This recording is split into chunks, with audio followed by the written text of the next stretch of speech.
In this video, I will show you how to use the latest DLSS version for any game. So to do this, first we need to go to the NVIDIA app.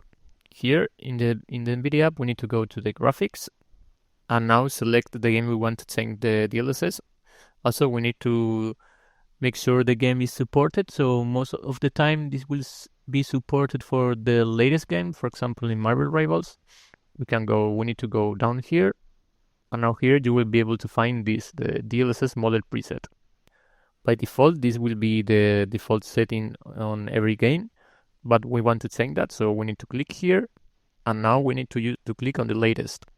This will override the DLSS, and we'll be using the latest one. For now, is 4.0.